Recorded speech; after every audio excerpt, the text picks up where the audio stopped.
In late antiquity, no one could envision that a vast civilization would emerge from the desert landscape of the Arabian Peninsula. But following far-reaching conquests, caliphs and sultans reigned over immense empires through eras of prosperity and of catastrophe. This is 1,000 years of Islamic history, focusing on its Middle Eastern heartland. In the 6th century, the Arabian Peninsula was the backyard of great empires, the Persian Sasanian Empire in the east, and the Christian Byzantine Empire in the west. The Arab inhabitants of the peninsula were an ethnic and cultural group consisting mainly of nomadic tribes. Most of them were polytheists, worshipping many deities. This was all about to change.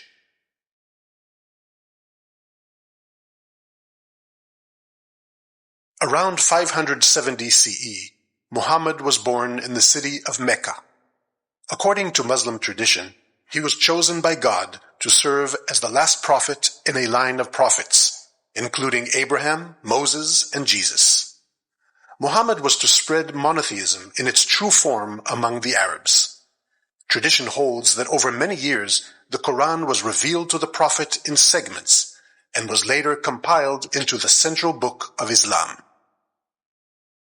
At first, Muhammad was persecuted, but after migrating to the city of Medina, an event that marks the beginning of the Islamic calendar, he formed the new religion, consolidated the Muslim community, waged wars against idolaters, and united the Arab tribes into a Muslim nation. Muhammad died in 632. It was a time of crisis. Who would succeed the religious, social, political, and military leader? The question of rightful leadership will continue to be a central theme in the Islamic world throughout the ages.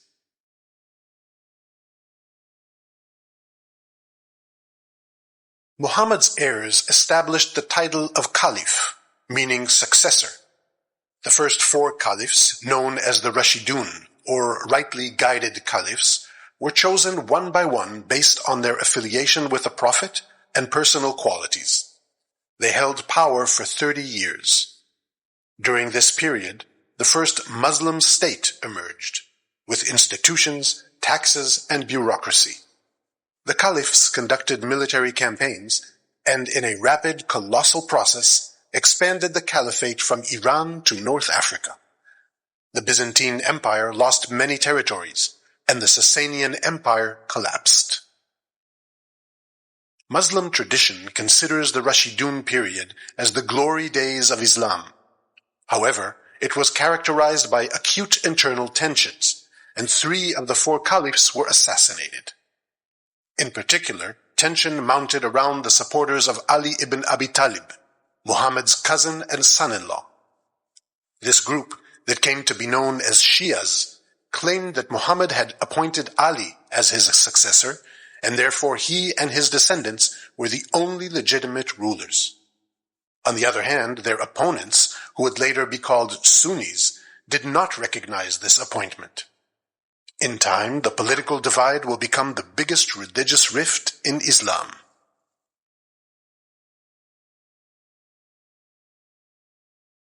In 661, the Umayyads, an Arab family that settled in Syria, came to power and ruled for 90 years. The Islamic capital moved from the Arabian Peninsula to Damascus. The new authority brought with it a new political system, a dynasty, where the position of caliph is passed down from father to son. The Umayyad dynasty led the second wave of conquests, establishing an empire that stretched from Central Asia to the Iberian Peninsula. The Muslim defeat to Frankish forces in the Battle of Tours marked the end of Muslim expansion in the West, preventing the Islamization of Western Europe. The Caliph Abd al-Malik strove to centralize power in Damascus, strengthen the Arab identity of the empire, bolstered its administrative system, and initiated construction projects, notably the Dome of the Rock in Jerusalem.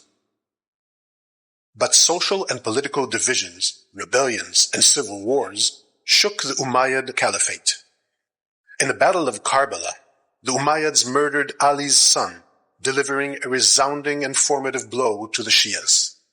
Finally, in the mid-8th century, the various oppositions to the ruling power organized into a military force that brutally massacred the Umayyad family.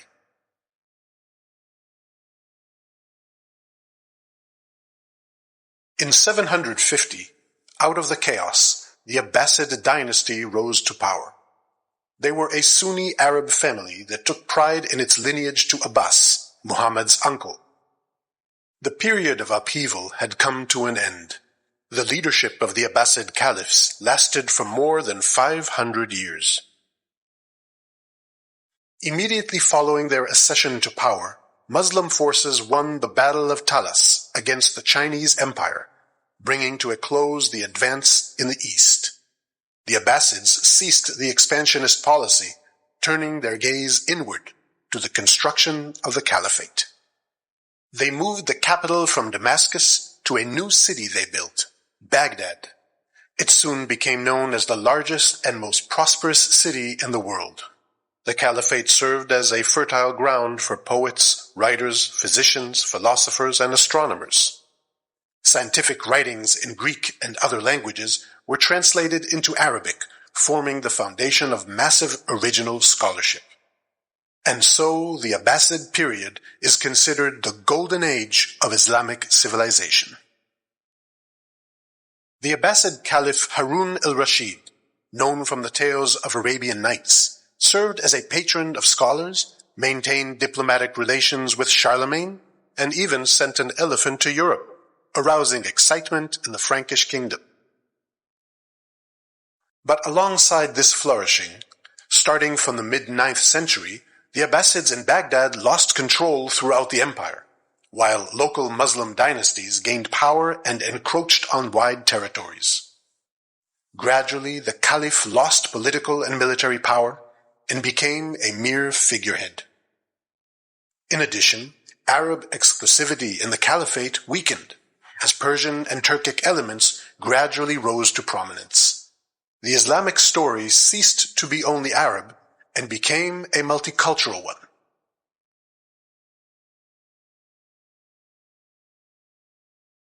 In the West, Iberia was never ruled by the Abbasids, but by a remnant of the Umayyad dynasty.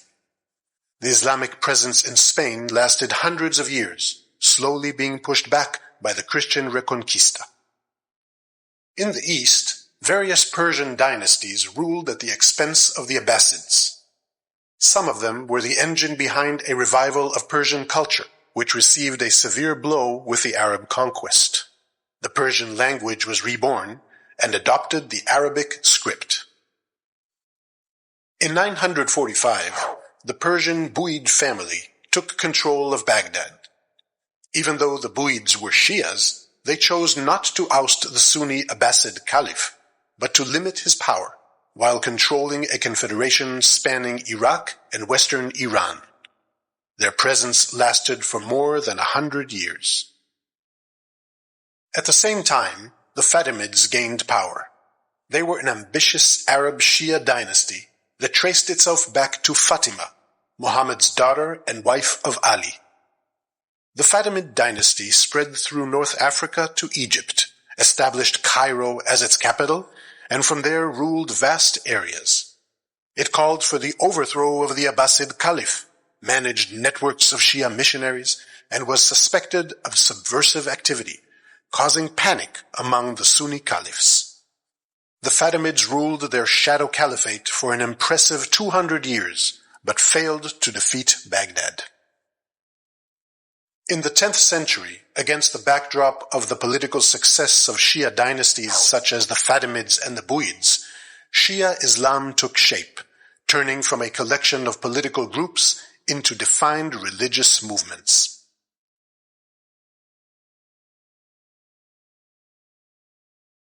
In the 10th and 11th centuries, political and climatic challenges struck the steppes of Central Asia, stirring the movement of tribes of Turkic peoples. They were nomadic, economically based on horses and other livestock, and excellent mounted archers. Many came into the Middle East. The process was threefold: conversion to Sunni Islam, migration, and political takeover. In 1055, the Seljuks, a Sunni Turkic family, took control of Baghdad and removed the Shia Buyids. They assumed the title of Sultan, which will remain central in the Middle East for centuries to come. The great Seljuks ruled over a wide empire, but similar to the Buyids, they did not depose the Abbasid Caliph, but controlled him. In fact, the Seljuks defended the Abbasids against the Shia Fatimid threat and became the agents of a Sunni flowering. This indicates the symbolic centrality of the Abbasid Caliph and his role as an exclusive source of legitimacy in the Sunni Muslim world. In 1071, at the Battle of Manzikert, the Seljuk Sultan defeated the Byzantine Emperor. Anatolia was opened to the Turkic tribes. In the following centuries, Greek Christian Anatolia was transformed into a Turkic Muslim land. The most prominent political power of the region was the Sultanate of Rum, a Seljuk branch. The bedrock of modern Turkey was formed.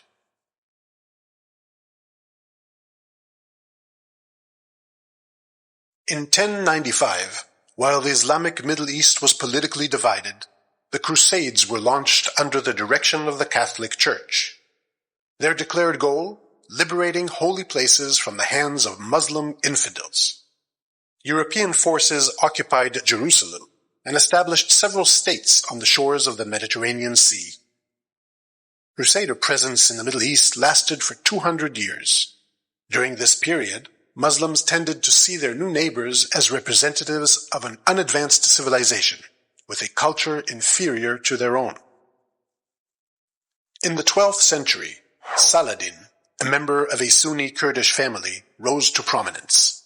He was a charismatic leader who eliminated the Shia Fatimid rule and founded the Ayyubid dynasty that ruled Egypt and Syria. Saladin fought the Crusaders, defeated them in the Battle of Hattin in 1187, and freed Jerusalem from Christian hands. The blow to the Crusaders was severe, but not decisive in the long term. They would survive for another 100 years. Meanwhile, the Seljuk state collapsed, allowing the formation of a new regional power, the Turkic Khwarezmian Empire. Formerly a vassal of the Seljuks, the Khwarezmian state controlled Iran and part of Central Asia.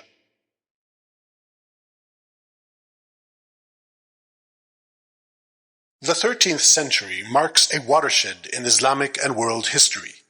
Far away in the steppes north of China, Chinggis Khan was proclaimed ruler of all Mongols, a group of nomadic tribes with a shamanic religion, legendary as mounted archers like the Turks to their west. Within a few decades, under Chinggis Khan and his descendants, the Mongol Empire expanded to become the largest contiguous land empire in human history. It was seen as invincible and merciless. In an ill-advised move, the Muslim rulers of the Khwarezmian Empire executed Mongol merchants. The ensuing bloodbath brought the end of the empire. By the mid-13th century, the Mongols ruled Iran, the Caucasus, and most of Anatolia. The Mongol ruler Hulagu Khan, Chinggis Khan's grandson, demanded that the Abbasid Caliph surrender. The Caliph refused to submit to the non-Muslim hordes. In 1258, Hulagu besieged Baghdad, razed it to the ground, and massacred its inhabitants. The great library of the city, known as the House of Wisdom, was no more, marking the end of the Islamic Golden Age. The Abbasid Caliph was rolled in a carpet and trampled by horses. 500 years of Abbasid leadership had come to an end.